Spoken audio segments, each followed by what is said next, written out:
इस देश में गरीबी, गुर्बत और भूख एक भयावह स्थिति में है,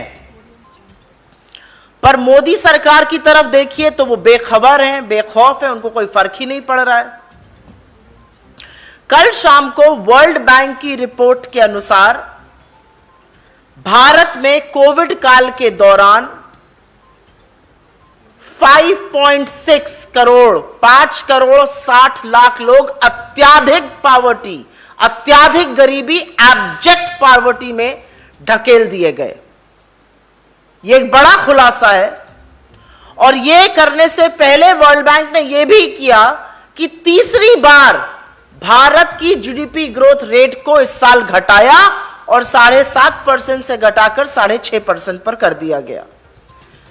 अब विशेषज्ञों की माने तो वो कहते हैं कि वर्ल्ड बैंक जो गरीबी का आंकड़ा बता रहा है, जो एब्जेक्ट पावर्टी, अत्याधिक गरीबी का आंकड़ा बता रहा है, वो कम है, क्योंकि उन्होंने डॉलर के परचेजिंग पावर पैरिटी मूल्य को करीब 20 पर रखा है। और असल में जो सिचुएशन ऑन द ग्राउंड है, जो स्थिति जमीनी हकीकत है, वो और भी भयावह है। कुछ विशेषज्ञों ने आंकड़े देकर कहा है कि 27 से 30 करोड़ लोग अत्याधिक अथक गरीबी, एब्जेक्ट पावर्टी का शिकार हुए। नीति आयोग का जो बहुआमी गरीबी सूचकांक है, मल्टीलैटरल पावर्टी इंडेक्स, वो कहता है देश के 25% लोग गरीब हैं।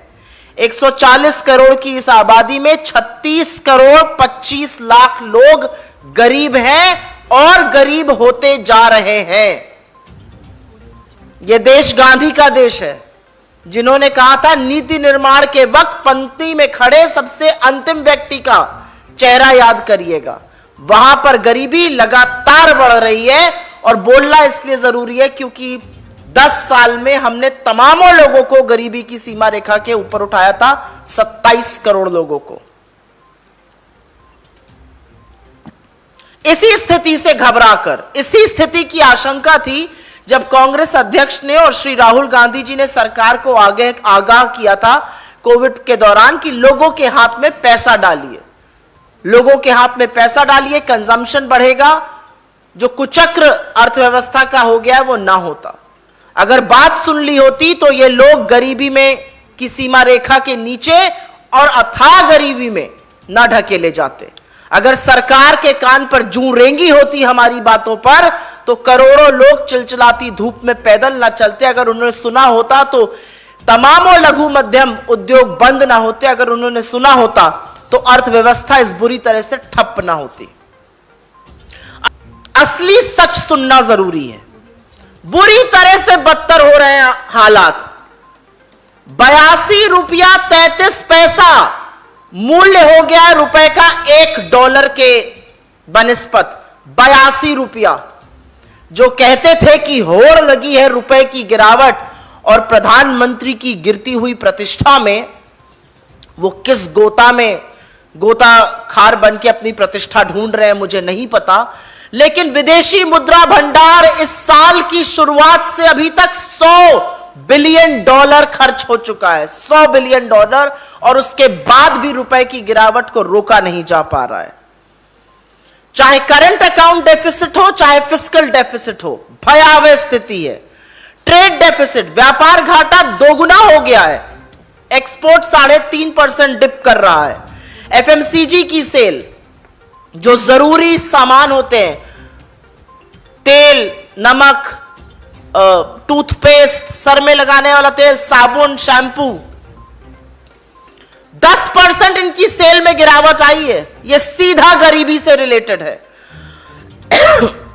इस मंद उपभोग और कम निवेश के चलते बेरोजगारी तो बढ़ी ही है, तमाम एमएसएमईज बंद हुए हैं और उसके ऊपर से महंगाई ने जीना दूभर कर दिया है। इस देश में जब कच्चे तेल का वैश्विक दाम $116 प्रति बैरल से घटकर $91 प्रति बैरल हो गया, इस दौरान पेट्रोल और डीजल का दाम क्यों नहीं घटाया गया?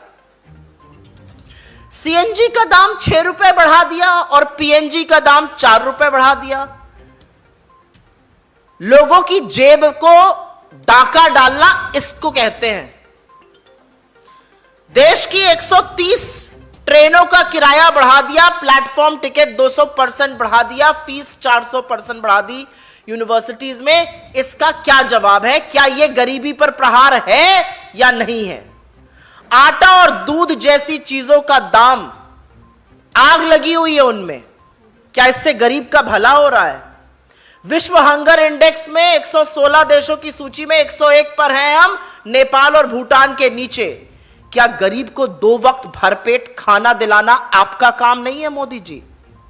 और 135 करोड़ के इस देश में, 140 करोड़ के इस देश में 80 करोड़ लोगों को इस कगार पर लाकर खड़ा कर दिया कि आज वो आपका मुफ्त का अनाज लेने के लिए मजबूर है। यह आपकी उपलब्धि नहीं है, यह आपकी विफलता है। जिस दिन समझ जाइएगा गरीबों का भला करिएगा। तो अब बताइए, आप गरीबों के लिए क्या करिएगा? आंख मूंद कर मुंह फेर लीजिएगा जैसा कि अभी तक करते आए हैं, या उनके लिए कुछ करिएगा? हां, आप बधाई के पात्र हैं। 643वें नंबर पर अडानी जी थे आपके सत्ता में आने से पहले। आप उनको विश्व के अमीर आदमियों की सूची में दूसरे नंबर पर ले आए हैं, इसके लिए आप बधाई के पात्र हैं। लेकिन thank you Modi ji, 5 crore 60 lakh abject poverty, अत्याधिक गरीबी, अथाह गरीबी में धंसने वाले लोगों के लिए किसको कहा जाए, इस बात का भी जवाब दीजिए।